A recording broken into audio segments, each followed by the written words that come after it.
আজকে ইন্দাস ব্লক তৃণমূল কংগ্রেসের পক্ষ থেকে সাজপুর বাজারে যে মূর্তি উন্মোচন হলো, সেই মূর্তি উন্মোচন পর্বে বা অনুষ্ঠান পর্বে উপস্থিত ইন্দাস পঞ্চায়েত সমিতির সভাপতি তথা ইন্দাস ব্লক তৃণমূল কংগ্রেসের ভাইস প্রেসিডেন্ট চন্দন রক্ষিত মহাশয়, উপস্থিত আছেন আমাদের ইন্দাস ব্লকের অন্যতম নেতৃত্ব এবং বনভূমি কর্মাধ্যক্ষ মোল্লা নাসের আলী, উপস্থিত আছেন পঞ্চায়েত সমিতির আরও দুটি কর্মাধ্যক্ষ অসীম শ্যাম মহাশয় এবং আমাদের সুধীর কালেন্দি, এবং আমাদের আইএনটিটিউসির প্রেসিডেন্ট রাজীব গাঙ্গুলি মহাশয়, এবং জেলা পরিষদের সদস্যা শ্যামলী রায়বাগদি মহাশয়া, তথা আমাদের এই অঞ্চলের অঞ্চল সভাপতি, চেয়ারম্যান, অন্যান্য শাখা সংগঠন তথা আজকের এই অনুষ্ঠানে এলাকার কিছু বিশেষ ব্যক্তিত্ব যাদের উপস্থিতি আমরা চেয়েছিলাম। কারণ আমরা যখন কোনো ভালো কাজ করতে চাই তখন কিছু ভালো মানুষের প্রয়োজন হয়।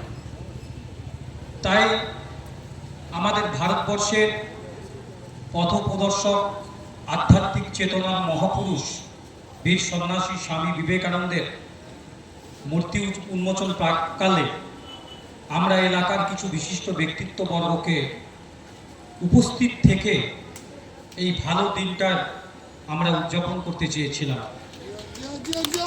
তাই আমার তরফ থেকে বা ইন্দাস ব্লক তৃণমূল কংগ্রেসের পক্ষ থেকে হার্দিক অভিনন্দন জানাই।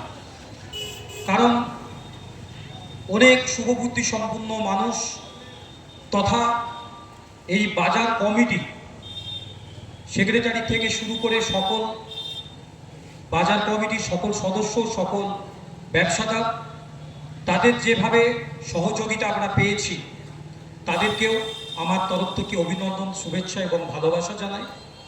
তথা আমাদের মাইকের আওয়াজ যতদূর যাচ্ছে সকল পথচারী, সকল ব্যবসাদার, সকল শুভবুদ্ধি সম্পন্ন মানুষ, তাদেরকে আমার তরফ থেকে অভিনন্দন, শুভেচ্ছা জানাই। দেখুন, আমরা ছোটবেলা থেকে আমরা বিভিন্ন মহাপুরুষকে নিয়ে পড়াশোনা করেছি বা ইতিহাসের পাতায় আমরা বিভিন্ন মহাপুরুষের জীবন কাহিনী নিয়ে নাড়াচাড়া করেছি, কিন্তু সকলের অন্তরে আমাদের এই প্রাণ পুরুষের নাম প্রথম আসে।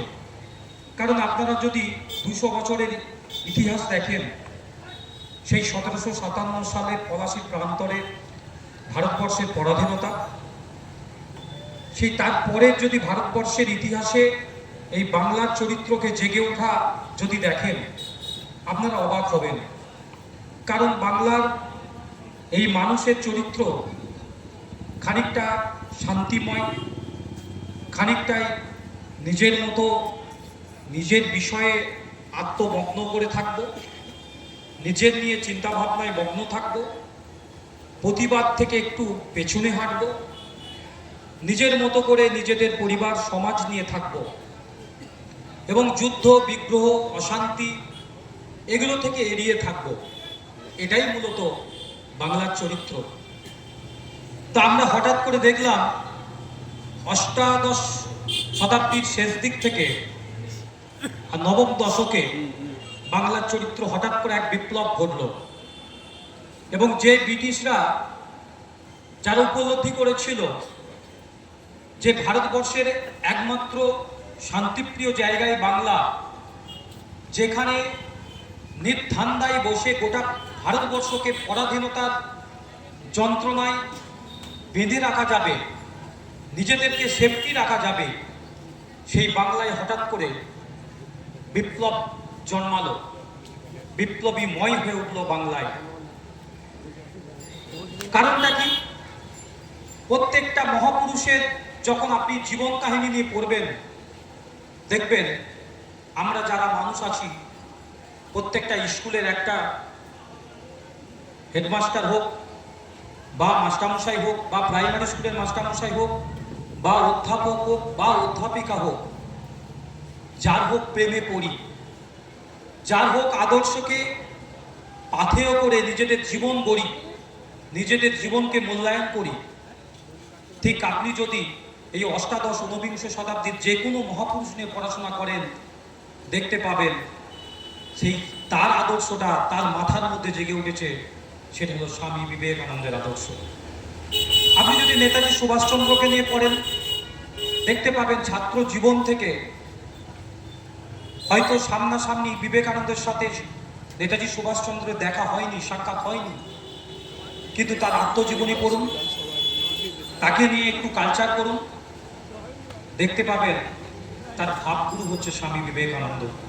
তো আমাদের বাংলায় যে সমস্ত মহাপুরুষরা জেগে উঠেছিলেন দেশকে স্বাধীন করার জন্য, সমাজকে ইউনাইটেড করার জন্য, এবং আমাদের ধর্মের কুসংস্কারকে ফেলে ধর্মের সত্তাকে সকলের মনে জাগিয়ে তোলার যে প্রচেষ্টা, পুনর্জাগরণের যে চেষ্টা, সেটা স্বামী বিবেকানন্দ আমাদের এই বাংলা তথা ভারতবর্ষ তথা পৃথিবীর বুকে আমাদের ভারতবর্ষের যে আধ্যাত্মিকতা, সেই আধ্যাত্মিকতা যে ফল, সেই ফলকে ছাড়িয়ে দিয়েছিলেন।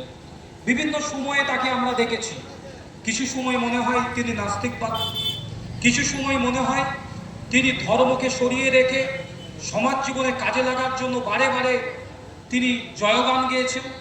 আবার কখনো দেখা গেছে ধর্মের ঊর্ধ্বে উঠে সকল সম্প্রদায়ের মানুষকে একত্রিত করার তার প্রচেষ্টা। তিনি আবার কখনো বলেছেন, আমি চাই না হিন্দুরা মুসলমান হয়ে যাক, আমি চাই না মুসলমানরা হিন্দু হয়ে যাক, আমি চাই হিন্দু হিন্দু থাক, মুসলমান মুসলমান থাক, ধর্ম থাক, সম্প্রদায় থাক, সাম্প্রদায়িকতা দূর হোক। আবার আমরা দেখেছি কখনো তিনি বলেছেন বেদকে সরিয়ে রেখে ফুটবল খেলার কথা। কিছু মানুষ, কিছু ধর্মের মানুষ হয়তো এটাকে নিয়ে ভুল বোঝাবুঝির মধ্য দিয়ে বিতর্ক করেন, কিছু দল হয়তো সেটাকে নিয়ে, কিছু সম্প্রদায় হয়তো কিছু বলেন, কিন্তু তাদের বোঝার বয়স বা বোঝার জন্য তাদের ভগবান যেন তাদেরকে চৈতন্য দেয়, এটাই আমরা বলবো। কারণ প্রেক্ষাপট বুঝতে হবে, কোন প্রেক্ষাপটের কথা। যখন আমার বাড়িতে আগুন লেগে যাবে, যখন আমাদের সমাজকে কোনো মানুষ তাদের নিজেদের মুঠিতে আবদ্ধ করবে, যখন আমাদের সমাজ নারী শিক্ষার অগ্রগতি থেকে বিভেদ তৈরি করবে, সমাজে সমাজে বিভেদ তৈরি করবে, তখন আমাদের কি কাজ, তখন আমাদের কি কাজ, কি করণীয়, সেটা বিভিন্ন প্রেক্ষাপটে বিভিন্ন রকমের কাজ।